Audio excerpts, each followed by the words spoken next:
place est avec vous Manaz Shirali. Bonsoir madame. Bonsoir à tous. Vous êtes sociologue, politiste, spécialiste de l'Iran, auteur notamment de Fenêtre sur l'Iran, le cri d'un peuple bâillonné aux éditions Les Pérégrines. Ça fait écho évidemment aux manifestations qu'on a connues ces derniers mois. Et puis à côté de vous, Younes Belfella. Bonsoir monsieur. Bonsoir. Enseignant-chercheur à Paris 8, directeur de MedFocus, centre de réflexion spécialisé sur le Moyen-Orient. Ravi de vous retrouver. Alors d'abord, comme chaque soir, les images dans ce Proche-Orient fébrile, dans cette théocratie secouée par 2 ans de contestation. Le régime des mollahs iraniens ce soir n'a plus de président. Ebrahim Raïssi, parmi les conservateurs les plus durs, est mort dans un accident d'hélicoptère. L'Iran a décrété 5 jours de deuil. Maryse Burgot. Ce sont les dépouilles des 9 passagers de l'hélicoptère. Parmi ces corps, celui du président Ebrahim Raïssi. Sur les lieux du crash, dans cette zone escarpée et boisée, un journaliste iranien commente. Cet accident s'est produit à cause du brouillard épais qu'il y avait dans la région et des fortes pluies dans cette jungle où je me trouve. Le président élu depuis 3 ans rentrait en hélicoptère après l'inauguration d'un barrage. 5 jours de deuil national viennent d'être décrétés par le guide suprême, c'est-à-dire l'ayatollah Khamenei. C'est en fait le vrai détenteur du pouvoir en Iran. Le président décédé n'était qu'une sorte de premier ministre, un exécutant. L'ayatollah déclare d'ailleurs ce matin que la continuité sera assurée. Ne vous inquiétez pas. Il n'y aura pas de perturbation dans le travail du pays. Cet inconnu de 68 ans va assumer les fonctions de président par intérim. Avant la présidentielle, elle se tiendra dans 50 jours.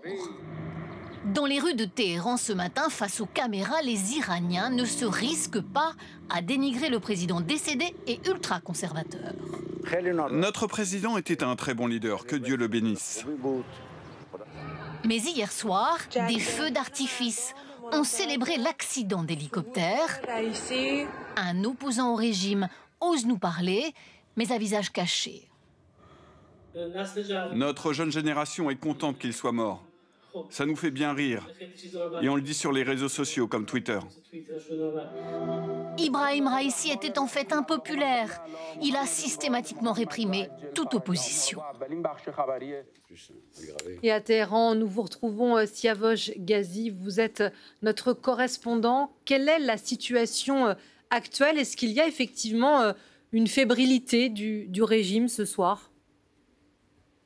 Écoutez, non, pas vraiment. Il y a une mobilisation des partisans du pouvoir dans les rues de Téhéran, mais aussi en province. Donc, des appels avaient été lancés par le pouvoir pour que les gens descendent dans la rue pour faire la prière à la mémoire du président Raïssi.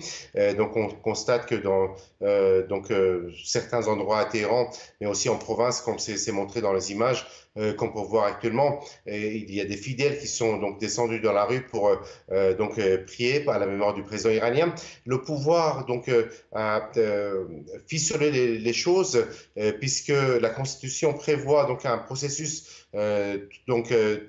très organisé. Il y a un conseil présidentiel provisoire qui est formé avec la présence du premier vice-président iranien, mais aussi le président du Parlement et le chef de la justice, pour organiser des élections d'ici 50 jours.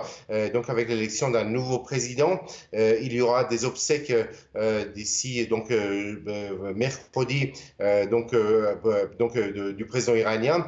Le guide suprême va donc faire la prière mortuaire sur les corps et les dépouilles du président Raïssi, mais aussi des autres membres, des autres personnes qui étaient dans l'hélicoptère qui s'est crashé hier dans les montagnes du nord-ouest de l'Iran.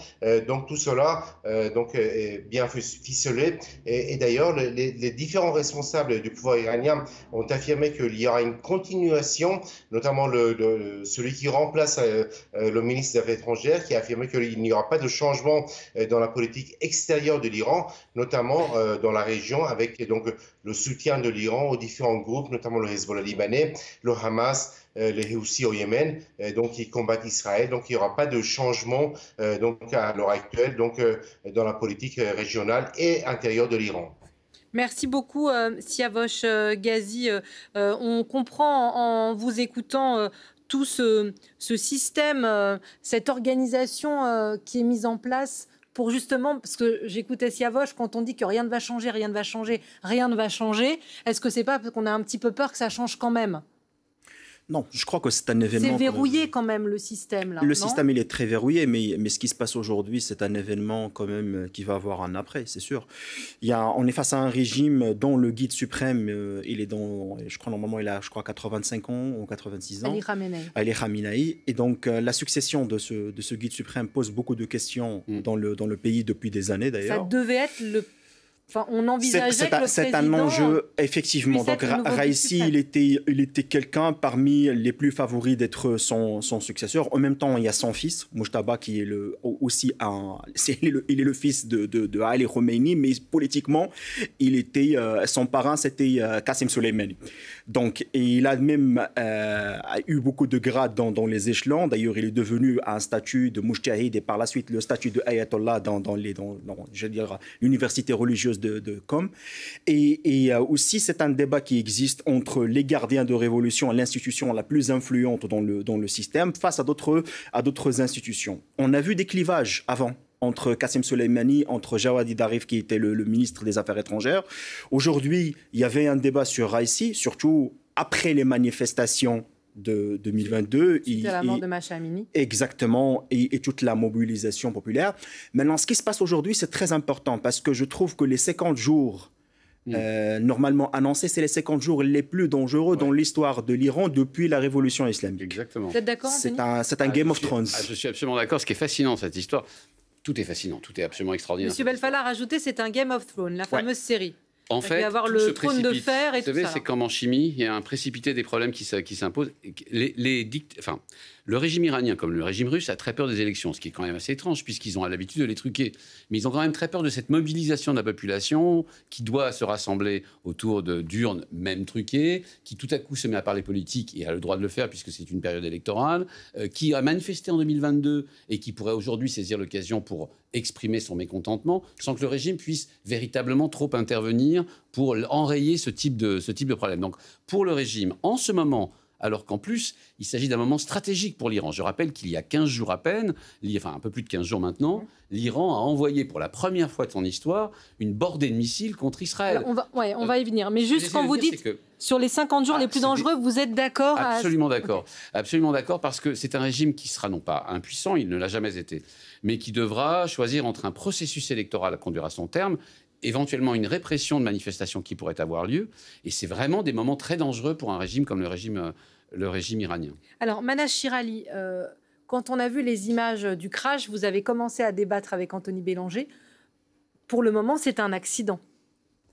Écoutez, moi, je ne suis pas sur place. Ça a été présenté comme tel. Mais je vais vous dire une chose, c'est que la thèse d'accident est une thèse, entre autres, parce que cela ne se produit pas dans un contexte paisible. C'est un contexte conflictuel, belliqueux. Il y a quelques semaines... Au sein même du pouvoir iranien ou à l'extérieur, vous incluez le contexte régional? De toute façon... Quand vous dites un contexte belliqueux. Le contexte régional est particulièrement belliqueux. Il y a quelques semaines, la République islamique a envoyé 300 drones et missiles sur Israël. Les personnes qui viennent d'être tuées, ils ne sont pas des enfants de cœur, loin de là. L'un d'entre eux est le boucher de Téhéran, est surnommé le boucher de Téhéran, le président Raïssi. Il a à son compte quelques 4000 exécutions. J'avais 5000, moi. 5000, voire plus. Vous pouvez être sûr, vous avez raison. Alors donc, ce n'est pas les enfants de cœur qui ont été assassinés dans cet accident. Il ne faut pas croire que tout se passe bien. C'est un pays où il n'y a aucun problème, il n'y a pas d'ennemis. Et donc, c'était un simple accident. Alors, chaque soir, ils nourrissent le débat. Il y a beaucoup de questions autour de ce crash d'hélicoptère. Ceux qui débusquent le vrai du faux, ce sont les chroniqueurs de notre équipe, vrai ou faux. Et elle est portée ce soir, cette chronique, par Anaïs Cruz. Bonsoir Anaïs. Bonsoir. Donc on vient de rappeler le contexte. On voit que tout le monde n'est pas d'accord sur ce qui a pu se passer. Et sur les réseaux sociaux, il aura suffi de quelques heures pour que les fausses informations se multiplient. Oui, et notamment en ce qui concerne les images du crash, on en a parlé. Juste après la disparition d'Ebrahim Raïssi, on a vu circuler certaines photos, certains internautes qui ont posté des clichés bien avant qu'on ait des images officielles d'ailleurs qu'on a pu voir à l'écran. Alors d'après ces comptes, vous voyez, il s'agirait de la carcasse et des débris de l'appareil retrouvé dans la forêt, sauf que ça a été vérifié par des journalistes fact-checkers de la BBC. Et en fait, ces photos qui sont apparues très vite sur les réseaux sociaux ont été prises suite à un accident d'avion de la police iranienne dans la province de Mazandaran en Iran. C'était en 2020, donc absolument rien à voir. Et puis il y a une autre vidéo qui a beaucoup circulé et qui montrerait, elle, le lieu exact du crash. Vous allez voir, c'est celle-ci. Elle a été vue plus de 2 millions de fois sur Internet et on y verrait l'hélicoptère du président iranien en train de s'écraser dans une zone montagneuse. En réalité, il s'agit d'un accident d'hélicoptère qui n'a pas eu lieu en Iran, mais en Géorgie, et c'était en juillet 2022. Donc là encore, c'est cliché, cette vidéo n'a rien à voir avec ce qui s'est passé en Iran. Alors ça va même plus loin, nous dites-vous ce soir, parce que pour certains, en tout cas sur les réseaux, le président iranien serait même encore vivant. Oui, exactement. Regardez cette photo qui a été diffusée par un compte postant régulièrement des contenus pro-Kremlin. On y voit donc le président iranien et l'équipage sortir de l'hélicoptère qui aurait donc atterri sans difficulté. Mais là encore, vous allez le voir, il s'agit d'une image qui a été détournée puisque cette photo a été prise en juillet 2022. À ce moment-là, le président iranien s'était rendu à l'est de Téhéran où d'importantes inondations avaient eu lieu.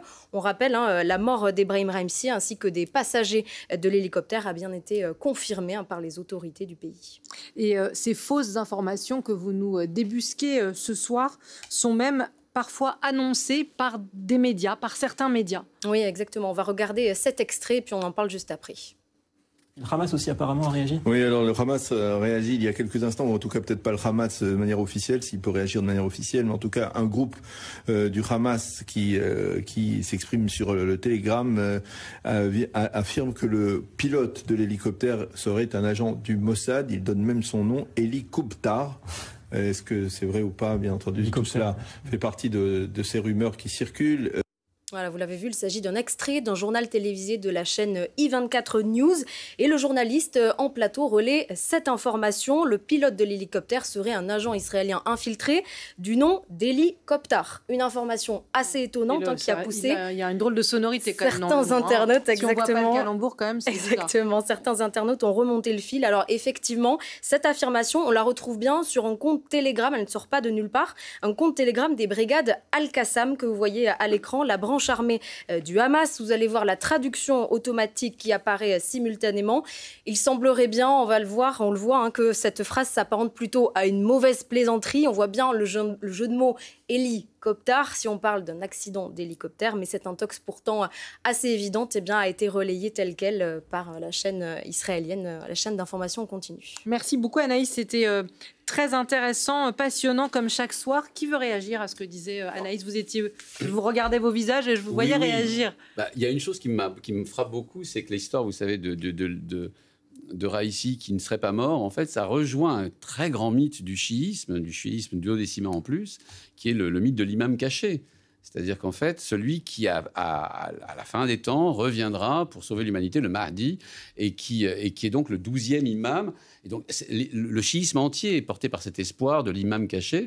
Donc, en fait, c'est une façon, d'une certaine manière, de reprendre le fil de l'histoire de l'histoire iranienne ou de l'histoire du chiisme iranien. C'est encore une fois tout ce qui est contenu dans ces infox. C'est-à-dire, non pas quelque chose de vrai, ajouter quelque chose de faux, mais c'est quelque chose de complètement faux, mais qui rappelle ou qui évoque quelque chose dans la culture et l'art. Les situations difficiles, les situations compliquées appellent toujours à des théories complot. Donc, en ce moment, le terrain iranien est très fertile de la propagation des théories de complot. Hier, par exemple, mes internautes, mes jeunes disaient « Ah, si ça se trouve que demain, on retrouve Ebrahim Raïssi et son équipe à Tel Aviv. Ils ont été volés, kidnappés par les Israéliens. C'est complètement incongru. Vous disiez tout à l'heure, je parle des théories de complot. Non, pas les théories du complot, mais vous disiez tout à l'heure, le Proche-Orient est inflammable en ce moment. Ça n'a jamais été aussi tendu entre Israël et l'Iran. Est-ce que c'est complètement incongru d'imaginer que ça arrange aujourd'hui les Israéliens que...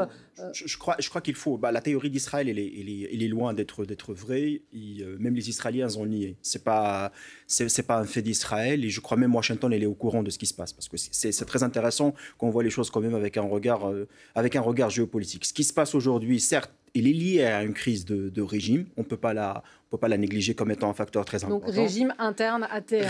Régime interne. Demain, c'est un jour très important pour Ali Khamenei parce que les funérailles du président Raïssi doivent mobiliser le maximum de la population parce que c'est un référendum sur la légitimité du régime politique. Exactement. Et on va faire un comparatif avec les funérailles de Qasem Soleimani en 2020. Ça, c'est un élément qui est très important pour les régimes. Qasem Soleimani, il faut rappeler, parce qu'on n'est pas tous des... Oui, mais c'est le chef des gardiens de révolution qui a mené plusieurs guerres dans la région du Moyen-Orient. Et parlant du Moyen-Orient... Qui a été tué par un missile américain, effectivement. Et donc les Américains l'ont avoué, donc c'était pas quelque chose Je tiens à dire que ce genre de manifestation de pouvoir de régime ne signifie pas grand-chose. Et ce n'est pas le synonyme des référendums. C'est un pays affamé. Ce sont les Iraniens qui ont appauvri. Et quand il y a des cérémonies de deuil, il y a à boire et à manger. Si demain, vous voyez les gens sur les écrans, ce n'est pas que tous ces gens qui sont là, ils approuvent ce régime. Au contraire, c'est que cette population a appauvri. Cette population est affamée. Et si demain, il y a des cérémonies de deuil, c'est à manger et à boire. Il ne faut pas l'oublier. Vous savez, moi, j'aimerais bien juste souligner un point, mais je suis d'accord avec vous sur le fond, sauf que moi, ça fait des années, je suis contre ce régime, bien évidemment, totalitaire et théocratique, mais j'entends l'opposition iranienne à chaque fois me dire que c'est la fin de ce régime, et ce n'est plus le cas. On est quand même face à un régime qui a utilisé l'affaire nucléaire comme étant une assurance vie pour négocier avec tous les partenaires. Même Ebrahim Raïssi, il y a quelques semaines, il a négocié avec les Américains à Sultanat de Mont concernant ce projet. Les enjeux sont très élevés. Quand on analyse l'Iran aujourd'hui, ce n'est pas un pays qui a des frontières géographiques, c'est un pays qui a des frontières politiques. Ce qui arrive en Iran aujourd'hui n'était pas arrivé depuis le XVIe siècle. L'Iran, ça varie. Un pays qui a accès à la mer Rouge, un pays qui a accès à la Méditerranée orientale, un pays qui a une influence dans tout le Moyen-Orient, le Liban, le Yémen, la Syrie et l'Irak. Et il faut voir aussi les messages de condoléances envoyés aujourd'hui par les pays arabes, par l'Inde, par le Pakistan. C'est très intéressant. Et la minute de silence demandée à l'ONU. J'ai juste une question, parce que je suis sûre que la géopolitique passionne tout le monde, on va s'y plonger. Est-ce que les gens, à mon avis, se souviennent de l'Iran ces derniers mois? C'est Mahsa Amini, les jeunes femmes qui enlèvent leur voile, tous ces jeunes enfermés, condamnés à mort dans les prisons, ce mouvement étranglé sur lequel les mollahs ont marché sur la tête. Est-ce que il y a une possibilité que ça ressurgisse? Est-ce que la jeunesse, l'opposition, c'est ma question, est-ce que ça peut revenir? L'Iran est un pays révolutionnaire. Depuis 1979. Depuis 1979, les Iraniens n'ont jamais cessé de manifester. Ils n'ont jamais cessé d'être réprimés, mais ils n'ont jamais cessé de manifester. Les dernières manifestations, 2009, 2019, 2022. À chaque fois, des millions de personnes dans les rues. Et à chaque fois, vous avez raison de souligner, le régime a su reprendre la main. Parce que lui aussi est issu d'une révolution et sait comment faire pour réprimer un régime, pour réprimer une manifestation ou des manifestations aussi importantes. Je vais vous donner un exemple. 2022. Mahsa Amini, vous avez des millions d'Iraniens dans les rues. Et pour la première fois, alors que d'habitude c'est souvent soit les villes, soit les campagnes qui manifestent, les villes 2009, les campagnes 2019, c'est un peu tout le monde, et les filles et les fils de tout le monde, qui manifestent dans toutes les rues du pays. Le régime lâche du lest. C'est-à-dire, dans les premiers mois, retire sa police des mœurs, explique qu'il va falloir négocier, explique qu'il va falloir se comprendre. Oui, même sur le port du voile, être un peu plus souple. Voilà, sur le port du voile, être un petit peu plus souple, faire des compromis, etc. Passent quelques mois, et comme des gros chats, ils attendent que le mouvement s'essouffle un peu pour reprendre la main. Et depuis avril, clairement, depuis maintenant un mois et demi, parce qu'ils ont estimé que le moment était grave, ils ont remis dans les rues la police des mœurs, ils ont recommencé à exécuter des dizaines de prisonniers. Je rappelle que l'Iran fait partie des pays qui exécutent le plus au monde, et ils ont même fait condamner à mort ce fameux rappeur. Ça fait un peu mobiliser tout le monde, Et donc on voit qu'en ce moment, il y a un raidissement du régime. Pourquoi y a-t-il un raidissement du régime? Ça, c'est pour la deuxième partie de la réponse. C'est tout simplement parce que le régime, sans qu'en ce moment, on est en train de lui poser une question existentielle. C'est la question de sa place au Moyen-Orient, qui a été mise en évidence avec son soutien au Hamas et la guerre que Israël mène contre le Hamas, mise en évidence par le fait que, vous l'avez souligné, le régime iranien a envoyé 300 bombes, missiles et drones sur Israël pour la première fois dans son histoire, et que donc ils estiment que ce n'est absolument pas le moment d'avoir en plus des soucis à l'intérieur. Alors je voudrais clôturer cette analyse d'Anthony et cette page en citant Hadi Gaemi, si j'écorche pas son nom, qui est le directeur du Centre pour les droits de l'homme en Iran et qui parlait de M. Raisi en disant il était le pilier, voici ce tweet, ou ce propos en tout cas, il était le pilier d'un système qui emprisonne, torture et tue les personnes qui osent critiquer les politiques de l'État. On referme, et on en reparlera avec vos questions, ce chapitre sur...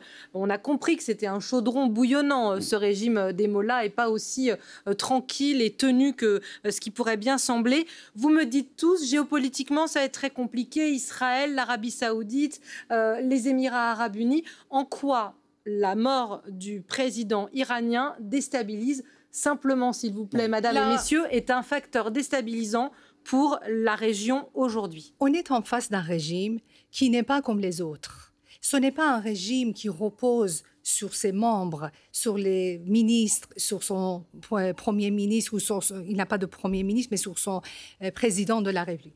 C'est un régime qui est un pouvoir répressif et il repose sur ses soldats et sa capacité de tuer, d'étouffer, de torturer la société. Ça, c'est à l'intérieur, mais à l'extérieur. Pourquoi c'est important? Non, mais c'est important. La question a sa valeur. Pourquoi c'est important aujourd'hui? Qu'est-ce que ça change pour la guerre à Gaza aujourd'hui? Est-ce que ce qui se passe là en Iran inquiète l'Arabie Saoudite? Est-ce que ça inquiète les Émirats? Je pense que ça va détruire cette image d'omnipuissance dont mon voisin vient de parler en disant que l'Iran est un pays puissant. C'est un pays, c'est un pouvoir politique qui n'arrive même pas à assurer la sécurité de son président et de son ministre des Affaires étrangères. Un pays aussi fragile, des gens aussi incompétents et incapables de garder les membres importants de leur gouvernement. Alors comment ils veulent régner sur la région? Ça va casser l'image de la République islamique. Je crois qu'il faut qu'on voit les choses avec beaucoup plus de réalisme et d'objectivité. Premièrement... Merci, ça veut dire que je n'ai pas de réalisme ni d'objectivité. C'est très gentil de la part d'un jeune homme. Non, mais c'est pas ça. Mais il faut qu'on voit les choses, parce que quand vous dites... Parce que vous, d'après ce que j'ai entendu, en fait, vous suspendez l'hypothèse que l'opération soit faite par le régime. C'est ça? Moi, j'envisage toutes les hypothèses. Je ne suis pas comme vous, écartée avec le lendemain de l'accident. Quand vous dites l'hypothèse faite par le régime, ça veut dire qu'au sein des mollahs, c'est un règlement de compte qui pourrait être derrière l'accident? C'est pas seulement un règlement de compte. Je vous ai parlé qu'il y a un enjeu de succession de Ali Khamenei. Donc certainement, il y a un jeu de chaises, un jeu de pouvoir qui existe dans tous les pays du monde. Maintenant, l'Iran a sa façon de faire. Moi, je suis un petit peu les déclarations qui sont faites par les responsables. Ça fait quelques mois, l'ancien président Hassan Rouhani, il a fait des déclarations, et c'était quelqu'un qui était à certains moments qui voulait réformateur. Tout à fait, et qui voulait à certains moments être le successeur de Ali Khamenei. Je vais vous dire un truc. Il y a des signes qui sont très importants. Vous savez, le turban là qui est fait sur Brahim Raisi en noir. Il a une différence avec le turban en blanc. Ce monsieur, parce qu'il est considéré comme étant, il appartient à la dynastie hachimite, donc il a un rapport familial avec le prophète. Donc il a plus de légitimité d'être le successeur de Khomeini que Hassan Rouhani. Vous nous dites que tout ce qui se passe là, ça pourrait être la guerre de succession pour le guide suprême. Il y a une symbolisation extrêmement forte. Maintenant, pour parler géopolitique, je ne crois pas que ça va changer quelque chose, parce que toujours Ali Khamenei, le guide suprême qui est le pouvoir, il est toujours là. Sur la politique étrangère. Younes, et aujourd'hui, on a vu Israël aller bombarder des groupes pro-iraniens en Syrie, par exemple. C'est pas la première fois qu'elle le fait. Non, mais est-ce qu'Israël ne peut pas profiter de l'occasion aujourd'hui? Écoutez, le principe de base, c'est qu'on a déjà essayé la guerre contre l'Iran, ça n'a jamais marché. C'est-à-dire que, excusez-moi, mais il y a eu 8 ans de guerre entre l'Iran et l'Irak, ça a fait des centaines de milliers de morts, et personne n'est jamais arrivé à aller au-delà des 20 km de frontières à l'intérieur de l'Iran. C'est au fond vous savez, l'axiome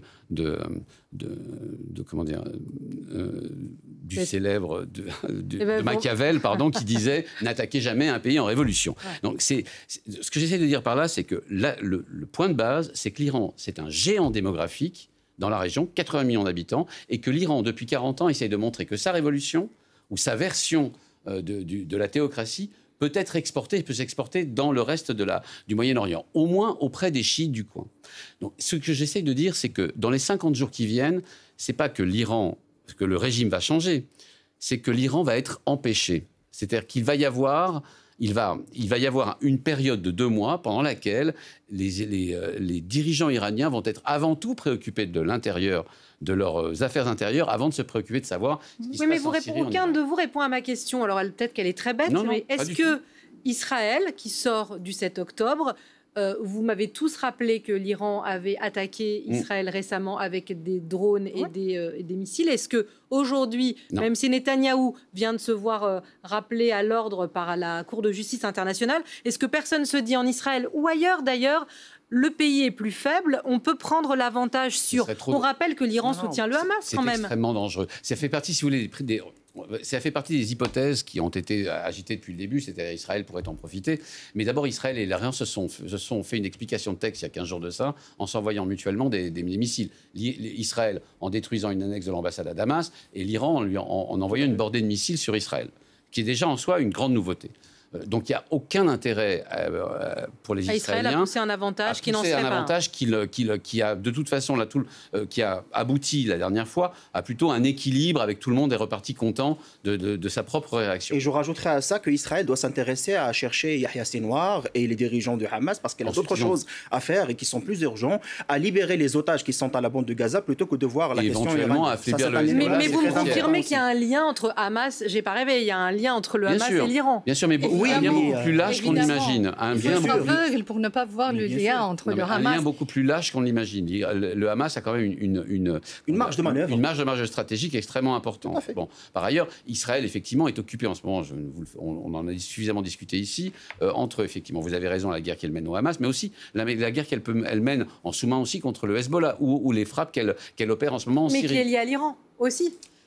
Ça suffit à son bonheur ou à son malheur. C'est pas une Dès le début, les dirigeants de l'opposition iranienne ont dit aux Israéliens il faut viser la tête du serpent à Téhéran. C'est Téhéran qui était derrière les attentats du 7 octobre. Les Israéliens ne sont pas aveugles, ils le savent, nous aussi, nous savons qui est derrière. Pareil ici, c'est Ali Khamenei.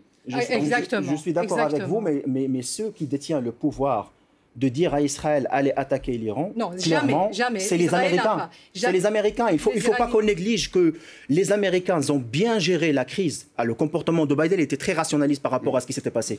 Parce que sinon, on pouvait être dans une guerre régionale extrêmement forte, voire un signe de guerre mondiale. N'oubliez pas que les principaux alliés de l'Iran, peut-être que vous êtes d'accord avec moi, c'est la Russie et la Chine. Et là aussi, pour nous en Europe, ça nous intéresse énormément de voir cette alliance entre ces 3 pays. Peut-être que oui, la participation de l'Iran en Ukraine à travers les drones, ça peut être influencé.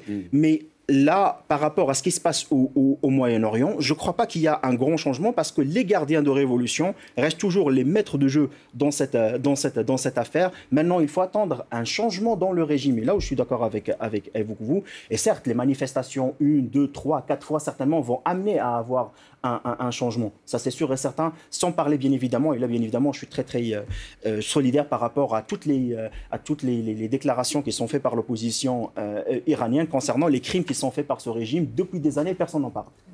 Vous savez, la situation, disons que la région est dans une impasse.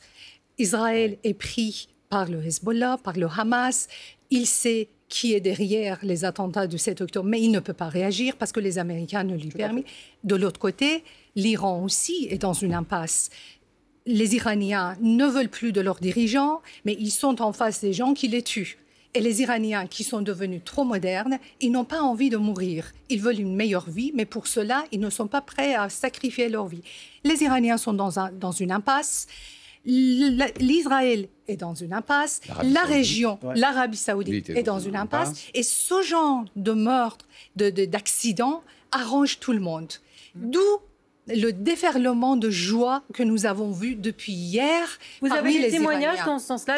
Anthony voulait voir les images de l'artifice. Vous en avez eu beaucoup. Vous savez, mais pas seulement en Iran. Vous savez, j'ai vu les réseaux sociaux en Syrie, en Irak, au Liban, on sent qu'il y a un esprit de vengeance divine par rapport à ce qui s'était passé hier. Certes, le comportement de l'Iran, on le connaît bien, c'est sûr et certain.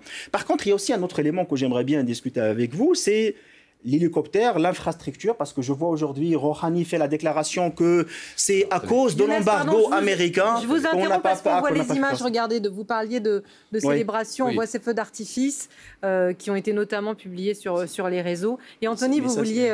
c'est rare que vous ayez du mal à vous imposer, mais ce soir, on a trouvé... Non, mais moi, je suis très content. Il faut laisser parler.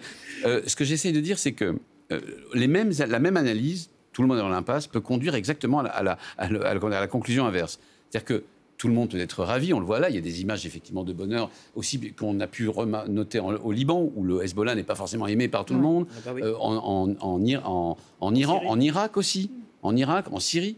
Mais il y a une chose importante, c'est qu'il faut bien séparer les populations et le régime. Les régimes ont un peu peur de ce qui peut arriver. Les régimes détestent l'instabilité. Là, vous parlez des voisins, Anthony. Je parle des voisins. On revient tout à l'heure à la géopolitique, à la question que vous posiez. Si l'Arabie saoudite a immédiatement proposé son aide, et aujourd'hui s'est retranchée derrière ses frontières pour dire qu'elle n'approuvait ni ne condamnait, enfin, je veux dire qu'elle était là pour soutenir le peuple, et donc en fait le régime iranien. C'est parce qu'elle vient de conclure, notamment avec Raïssi, une sorte de paix des braves, qui durera ce qu'il durera, mais dont l'Arabie saoudite a besoin. Je me pose la question si ça va durer après Raïssi. C'est une autre affaire. Et pareil pour la réconciliation avec l'Azerbaïdjan, qui est un allié d'Israël. C'est une autre affaire. Mais pour l'instant, il y a une volonté il y avait une volonté au sein du gouvernement iranien de choisir ses ennemis et de ne pas les multiplier. Donc il y avait des tentatives d'apaisement du côté de l'Azerbaïdjan, du côté de l'Arabie saoudite, et on peut même dire que la façon dont l'Iran a répondu à l'attaque d'Israël de l'annexe de l'ambassade d'Iran à Damas, c'était le 1er avril, était un modèle de modération, d'une certaine manière, et de prévention. C'est-à-dire qu'ils ont d'abord appelé les Américains, leur ont expliqué ce qui allait se passer, leur ont dit qu'ils allaient envoyer 150 drones, et quelques missiles quand même balistiques. Ils ont fait la même chose pour Qassem Soleimani. Quand ils ont promis la grande vengeance. L'Iran ne voulait pas de guerre, ça arrangeait tout le monde, ne voulait pas la guerre régionale, tout le monde a été particulièrement régional. Vous avez raison de souligner aussi, les Américains ont joué leur rôle, et un rôle très important, beaucoup plus qu'on l'imagine. Donc on voit bien que cette incertitude née de la mort du président Raïssi est un moment très délicat. Attendez, je voudrais juste rajouter ça. Les alliés du Hamas, vous parliez du Hezbollah, on a parlé Hamas, Hezbollah, il y a aussi les rebelles Houthis, je les cite juste parce qu'ils étaient aussi soutenus par les Iraniens, et tous ces groupes se revendiquent, eux, d'un axe de résistance face à Israël. C'était juste pour remettre le contexte. J'ai une question sur le Hamas, dont on sait... Pour compléter ce qui vient d'être dit. Je cède. Allez-y. Merci. Tant que Téhéran n'accède pas à la bombe atomique, il ne veut pas de guerre. Mais le jour où il a sa bombe, là, il faut avoir peur. Si il tergiverse, si la République islamique ne se lance pas dans une guerre ouverte, c'est parce qu'ils n'ont pas encore la bombe atomique. Le jour où la République islamique se dote de la bombe atomique, alors là, même nous à Paris, nous devons avoir peur. Tout à fait. Je suis d'accord, et j'ajouterais même que c'est grâce à ce projet nucléaire qu'ils arrivent à négocier avec toutes les parties prenantes et à s'imposer. C'est une assurance vie pour ce régime. En fin de compte, ce régime, il n'a rien fait sur le plan économique, il n'a pas de développement. J'allais tout à l'heure parler d'hélicoptères. Vous savez, cet hélicoptère, il était acheté pendant l'époque du Shah. Oui, c'est ça. C'est vraiment le Shah d'Iran. Avant la révolution, en termes d'infrastructure, c'est un pays qui souffre énormément. Vous pouvez être d'accord ou non, mais les sanctions occidentales ont amené quand même à baisser l'infrastructure du pays. Maintenant, effectivement, ce pays... Il nourrit le nationalisme par le projet nucléaire, par la haine contre l'Occident et par Israël. C'est le seul élément de légitimité qui reste toujours. Maintenant, avec les mouvements de jeunesse, oui, c'est pour ça que c'est grâce aux jeunes qu'on voit, et les mouvements bien évidemment de femmes aussi, là où on voit quand même qu'il y a une opposition qui est extrêmement Gardez votre énergie. On fait une grande place à Florence et à vos questions. Et j'imagine qu'avec tout ce que ça vous inspire, on aura de quoi répondre à nos téléspectateurs. Exactement, parce qu'on a beaucoup de questions question ce soir sur les circonstances de cet accident, mais aussi sur ses conséquences. C'est le cas de Pierre, regardez, qui nous écrit « Est-ce que l'État iranien ne peut pas essayer de faire croire que la mort de Raisi n'était pas accidentelle et donc pointer du doigt un acte terroriste ou Israël ?» Là, c'est l'inverse. D'ailleurs, ce qui est très drôle, c'est que normalement, en Iran, depuis 45 ans, une mouche tombe, on dit c'est à cause des Israéliens. Et la personne ne dit plus rien. Donc, systématiquement. Et c'est la première fois que Israël, on n'en parle pas, on ne dit pas que c'est un accident. C'est arrivé comme ça, et que personne depuis hier n'a évoqué le mot Israël. Ça, c'est significatif. Alors, c'est très important, la question que pose Pierre. Et Pierre est très important. D'abord parce qu'on ne va pas commencer à ouvrir la boîte à claques, c'est-à-dire l'idée que comment alimenter la théorie du complot. L'idée, ce n'est pas ça. Non, lui, il dit l'inverse. Tout à fait. Donc l'idée, c'est vraiment de garder la version la plus ennuyeuse, qui est généralement la plus vraie. Donc lui, ce qu'il dit, c'est est-ce que le régime ne va pas essayer de faire croire que c'est dû aux autres. Non, parce qu'il n'a absolument aucun intérêt à la guerre. À partir du moment où vous imaginez que le régime dise il s'agit d'Israël, qui a donc tiré sur le président de la République islamique d'Iran et son Premier ministre et son ministre des Affaires étrangères. Ça devient une affaire d'État. Ça devient une affaire d'État qui nécessite... Je rappelle que la dernière fois que, par exemple, que l'Iran a envoyé, enfin encore une fois, cette bordée de missiles et de drones sur Israël, c'était parce qu'Israël avait simplement, entre guillemets, détruit une annexe de l'ambassade d'Iran à Damas. Vous imaginez bien l'amplitude, la magnitude de la réaction si l'Iran devait admettre... Donc votre réponse à tous les deux est non. Et d'ailleurs, c'est intéressant. Oui, Florence. On a également Soha qui nous demande toujours sur les conséquences de ce décès. Quelles conséquences la mort du président iranien aurait-elle sur les relations de l'Iran avec le monde? Donc ça, c'est assez vaste. Mais cela pourrait-il changer la position de l'Iran par rapport à la guerre à Gaza? Absolument pas. C'est très précis. Je tiens tout simplement à vous dire que le président qui vient d'être tué n'était même pas capable à formuler une seule phrase en persan, sa langue maternelle. Oui. D'accord? C'est un individu qui n'a même pas fini l'école primaire. D'accord? Alors donc, qu'on vient pas me dire qu'il représentait un danger quelconque pour qui que ce soit. C'était un simplette. Alors que là, maintenant, il est parti. Je peux vous garantir que sur le plan international, pour la République islamique, ça ne change rien. Par contre, il y a un grand risque de l'effondrement en interne si jamais les Iraniens qui soutiennent encore cette minorité des Iraniens qui soutiennent encore ce régime, s'ils pensent que c'est Israël qui est derrière et que la République islamique n'ose même pas prononcer le mot d'Israël, alors là, on peut s'attendre à alors attendez, madame et messieurs, qu'est-ce qu'on répond à la question? Parce que vous n'avez pas répondu à la question. Permettez-moi de répondre en 2 mots à la question. Le président de la République en Iran n'a aucun pouvoir. Le pouvoir est entre les mains du guide suprême, Ali Khamenei, quoi qu'il arrive. Surtout sur les questions internationales. Toutes les questions internationales. Est-ce qu'après cette mort, est-ce que ça va changer quelque chose à la position de l'Iran par rapport à la guerre de Gaza? La position de l'Iran vis-à-vis de la guerre, par rapport à la guerre de Gaza ne se prend pas au niveau du président de la République, il se prend au niveau du guide suprême. Et comme il n'a pas changé, ça ne changera pas. Plus les gardiens de révolution, le guide suprême plus les gardiens de révolution, je rajouterai 2 éléments. C'est que les remplaçants maintenant de Brahim Raisi, c'est son vice-président qui a travaillé depuis 2007 jusqu'à 2021 dans le cabinet de Ali Khamenei, d'accord, et qui a géré les entreprises, même des gardiens de révolution à un certain moment.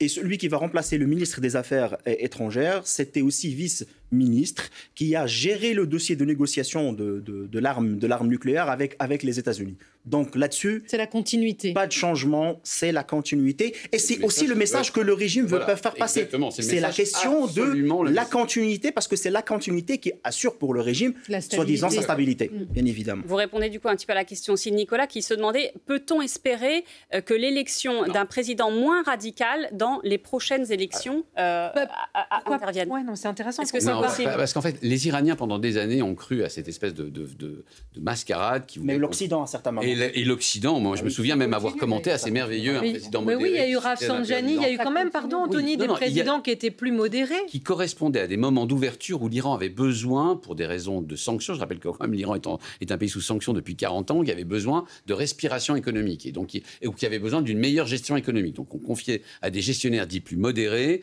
l'économie iranienne pour voir s'ils se débrouillaient mieux que les idéologues ultra-conservateurs, comme Ahmadinejad, on se souvient, élu 2 fois, ou encore monsieur Raïssi, qui lui est encore plus qu'un ultra-conservateur, puisqu'effectivement, il est même inculpé par la Cour pénale internationale. Ce que j'essaie de dire par là, c'est que cette période-là, je crois, s'est refermée pour tous les Iraniens, qui ne font plus vraiment la différence entre les uns et les autres. Ils ont affaire à force de manifestations, ils ont fini par comprendre qu'ils avaient affaire à une unité du régime, et que donc l'élection d'un président ne posera pas en soi. C'est pas le nouveau président qui pourrait être dangereux ou qui pourrait changer les choses. C'est le processus électoral de 50 jours qui s'ouvre, qui sera passionnant à regarder. Mais juste, pardon, il n'y aura pas de... Je vais essayer de me faire l'écho de nos téléspectateurs. Il n'y aura pas, dans les 50 jours qui vont venir, de candidats labellisés réformateurs à la prochaine élection. Le candidat sera choisi par le guide suprême. Conservateur, c'est fini en Iran. C'est fini. Le régime s'est radicalisé depuis 3-4 ans. Les Iraniens savent qu'il n'y a aucun espoir dans l'amélioration de cette kleptocratie criminelle.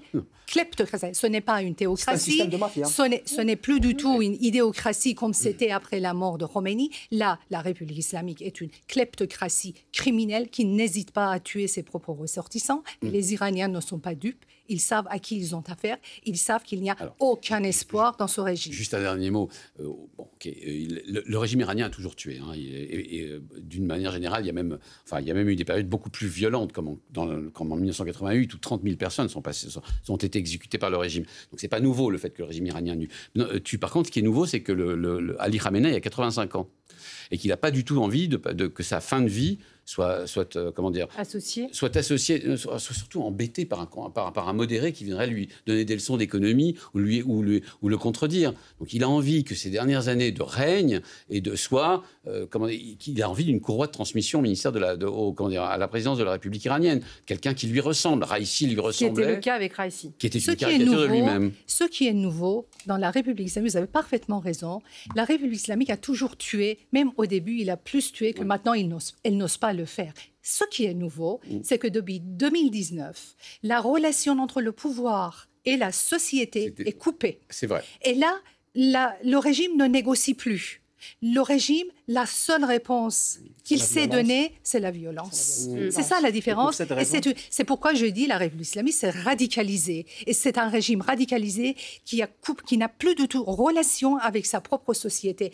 C'est un régime qui est tantôt fragile parce qu'il n'y a pas d'assises populaires, mais en même temps un régime qui tue et qui s'oppose, en fait, qui s'installe sur ses bras armés, quand même, c'est un régime qui dure. Et pour cette raison, j'ajouterai juste un élément, c'est que je trouve que le prochain président doit être pour le régime encore plus rude. C'est-à-dire, en fait, c'est comme un système de mafia. En fait, les films de mafia, on va dire, le recrutement se fait par celui qui était vraiment le plus grand tueur, en fait. Donc, il doit faire autant de crimes pour être accepté par le régime. Parce que le seul moyen maintenant pour gérer l'Iran, effectivement, c'est ce que vous avez dit, c'est la violence, pas plus que ça.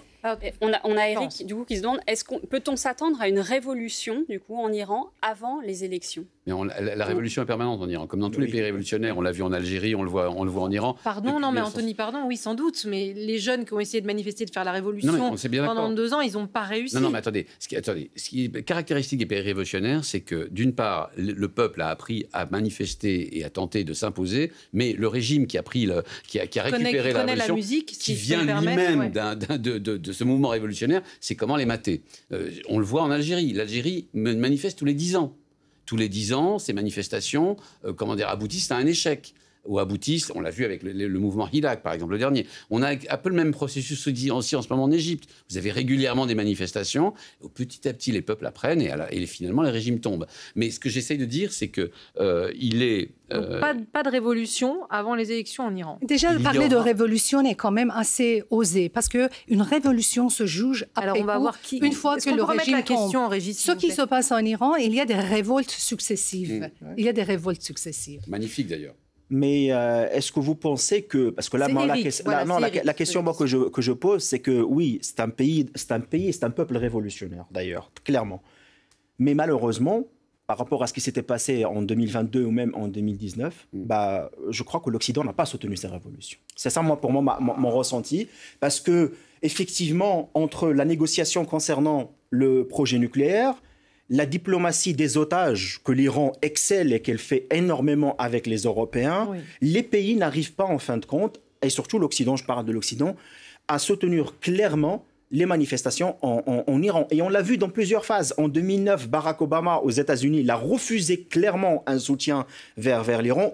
Plus que ça, c'est lui qui a signé l'accord nucléaire avec l'Iran. Il était critiqué par toute la région du Moyen-Orient, notamment les pays du Golfe. Et il a aussi, en ce moment-là, même pendant la période de Donald Trump, qui se manifestait comme étant un ennemi du régime iranien, mais il n'a rien fait contre ce régime. Florence. On a aussi des téléspectateurs qui voudraient qu'on revienne un petit peu aussi sur le portrait, le parcours là, du président décédé. Oui. C'est le cas de Nicolas, il nous écrit pourquoi ce président iranien était surnommé le boucher de Téhéran. Est-ce qu'on peut un petit peu réexpliquer tout ce qu'il a fait en Iran? Voilà, en été 87, quelques 7000 entre les chiffres exacts ne sont pas encore entre 4 000 et 7 000 détenus qui étaient en train de purger leur peine, qui ont été jugés. Ils ont été sommairement exécutés dans la prison d'Evin de Téhéran. Et ça, c'était signé Ebrahim Raisi, celui qui est mort hier. Parce que c'était un procureur. Il faisait partie d'une équipe de 4 personnes, d'une équipe de 4 personnes qui ont signé l'arrêt de mort de 7 000 détenus dans les prisons, des jeunes, des adolescents. Et c'est pourquoi, depuis, on le surnomme le boucher de Téhéran. Et quand il a été élu, c'était vraiment une élection complètement boycottée, parce que les Iraniens ne comprenaient pas comment un criminel contre l'humanité, c'est un criminel contre l'humanité, comment un criminel pourrait être élu en tant que président de la République. Et c'est quoi cette cellule, Anthony, dont vous parliez il faisait partie d'une cellule. On va prendre un petit peu de temps. À 18 ans, il entre dans la Révolution. Il suit le mouvement révolutionnaire. À 20 ans, il est nommé procureur. Ensuite, il grimpe tous les échelons du régime. C'est un idéologue absolument sans aucune faille. Il suit la wilayat al-Faqih c'est-à-dire la définition même du régime par Khomeini. Il fait partie de toutes les étapes du régime et il finit par devenir, en grimpant les échelons, par devenir un des membres les plus importants de la justice révolutionnaire théologique, islamique, iranienne, et finit par faire partie d'un panel de ponte du régime. Vous aviez un peu de tout. Vous aviez de 4 personnes qui, à la suite d'une fatwa émise par l'ayatollah Khomeini en 1987, a suivi aveuglement cette fatwa qui consistait en fait à faire abattre tous ceux qui, dans les prisons iraniennes, refusaient d'abjurer leur croyance. C'était ça. Vous en avez effectivement 7 à 8 000 qui ont disparu à Téhéran. On lui en attribue 5 000 personnellement. Et il y en a 30 000 comme ça qui ont disparu dans les prisons iraniennes en 1987 et 1988. 30 000 exécutés sommairement d'une balle dans la tête ou pendus à des crocs de boucher dans les prisons iraniennes. Voilà. La cellule s'appelle la cellule de la mort. C'était la commission de la mort. Et d'une certaine manière... Atemarg. Et il était l'une des 4 personnes sur Téhéran. De Téhéran. Et Atemarg, c'était la commission de la mort. Et c'est ça qu'il a. Et donc, en fait, il n'a ensuite jamais cessé d'être récompensé, monté dans les échelons, jusqu'à finalement se présenter une première fois, puis une première fois où il a été battu au présidentiel, puis une deuxième fois où il a été élu simplement parce que le guide suprême Ali Khamenei l'avait ainsi décidé qu'il voulait un homme qui lui ressemble, ou du moins qui lui ressemble idéologiquement, à la présidence de la République islamique. Alors, pour revenir à l'actualité et à cet accident, on a Nicolas qui nous demande aussi que risquent là les personnes actuellement qui manifestent leur joie après la mort du président. Gros, ils risquent tout. L'année dernière, pendant les révoltes de Mahsa Amini, les révoltes qui ont suivi la mort de Mahsa Amini, les Iraniens ont vu ce que les Israéliens ont vu le 7 octobre. Les mêmes crimes, le même mode opératoire s'est effectué pendant plusieurs mois. Ce que les Israéliens ont vu, c'était en une seule nuit. Ce que les Iraniens ont vu, c'était étalé sur plusieurs mois. Ce qu'on a fait avec Nika Shakarami, la jeune adolescente de 14 ans, 16 ans, je ne sais pas, elle a été enterrée sans dents. On l'avait cassé ses dents. En fait, ce que nous avons vu le 7 octobre sur les images des écrans, c'était la vie des Iraniens pendant 7 mois. C'est pourquoi, en fait, cette vague de sympathie et de solidarité de la part du peuple iranien envers les Israéliens. Ce n'était pas par des calculs politiques, c'était tout simplement, ils ont identifié le même mode opératoire chez les gens du Hamas que les Pasdaran qui ont fait subir ce genre de crime aux Iraniens. On a aussi Eric qui nous écrit « L'histoire de l'humanité a démontré que lorsqu'une dictature a plus d'une dizaine d'années d'existence, l'idéologie et le dogme sont profondément ancrés dans les mentalités. Pensez-vous que les Iraniens et les Iraniennes pourraient se défaire seuls de ce régime, c'est-à-dire Excellente question, parce que l'idéologie fonctionne pendant certains temps, dans une courte temps. À partir de certains temps, l'idéologie ne fonctionne plus. Après la mort de Khomeini, la République islamique n'était plus une idéocratie, parce que son idéologie n'était pas opérante à la fin de la guerre Iran-Irak. C'est là où la République islamique est basculée dans la kleptocratie. Younes, vous vouliez réagir, non? Non, mais moi, je suis d'accord sur ce point-là. Je rajouterais peut-être un élément, c'est que effectivement, c'est un pays qui est en crise depuis des années. C'est sûr, c'est rien de nouveau par rapport à une crise économique, sociale, politique. Et aujourd'hui, l'événement, c'est une crise de gouvernance. Et la question, Younes, c'est pensez-vous que les Iraniens et les Iraniennes pourront se défaire seuls de ce régime sans aide extérieure? La théorie de régime change qui a été adoptée par les Américains pendant des années, elle a eu un succès dans le monde arabe, mais n'a pas eu de succès en Iran. Maintenant, il faut voir peut-être une autre façon, sachant bien, comme je vous l'ai dit, c'est un régime, sa vraie force, c'est qu'il a des fortes alliances. Et ça, on ne doit pas négliger. Quand je vous ai parlé tout à l'heure de la Russie ou de la Chine, c'est quelque chose de très important. Et je rajouterai un autre élément, c'est la relation et l'hypothèse avec l'État islamique, avec le Daesh, oui, il y a Daesh, qui était mobilisé à certains moments comme étant un adversaire, qui a même fait des attentats en Iran. Donc, quand il veut adresser un message contre un adversaire, c'est soit Israël, soit l'État islamique, mais en même temps, il bénéficie d'un grand soutien de la part de la Russie et de la Chine. Pour répondre à cette question, c'est mon dernier mot. Pour répondre à cette question, je dis tout simplement, aujourd'hui, le peuple iranien n'a pas la force de résister face à un régime qui est armé jusqu'aux dents. Seul, vous dites. Non, elle a besoin. Les Iraniens ont besoin d'aide de la communauté internationale. D'abord, ça n'a jamais marché, l'aide de la communauté internationale. Ça n'a jamais accéléré les révolutions ni fait tomber les régimes. C'est pas ça.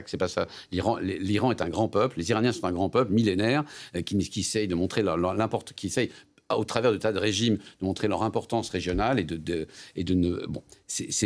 je pense pas du tout à la thèse. Je suis en train de parler de la révolution et je suis en train de vous dire que la société iranienne est dans une impasse. Ce n'est pas avec ces jeunes, à main nue, qui vont dans les rues et qui se font tuer, qui se font tabasser, que ce régime criminel va tomber. On est en train de dire exactement la même chose. Attendez, juste une petite... Il reste une minute. Non, il est important de souligner que le régime iranien ne repose pas sur rien. Son architecture est chiite, elle repose aussi sur une tradition millénaire du chiisme iranien. Ça fait longtemps que c'est terminé. Peut-être que ça fait longtemps que c'est terminé, mais pendant au moins 30 ans de son histoire, ça a pu expliquer que la partie la plus rurale du pays, par exemple, ait continué à soutenir la partie rurale de l'Iran représente un quart de la population iranienne. 75% de la population iranienne vit dans les villes. Ok. Donc ce que j'essaie de dire, c'est que ce régime ne repose pas sur rien totalement. Il y a quand même une tradition millénaire du chiisme que le régime islamique essaye de reprendre à son compte. Et en fait, il essaye de reprendre à son compte une partie de l'histoire de l'Iran. Ça ne fonctionne plus, je suis bien d'accord avec vous. Ça ne justifie pas forcément. Et ça ne justifie pas la répression, mais c'est en partie pour expliquer pourquoi ce régime perdure. Une question, un mot pour répondre? On a le temps ou pas? Est-ce qu'on a le temps peut-être Ah non, on n'a pas le temps. On continue, on avance. Voilà. Merci beaucoup Anthony, merci monsieur, merci madame, merci à vous. Restez avec nous, mettez vos habits.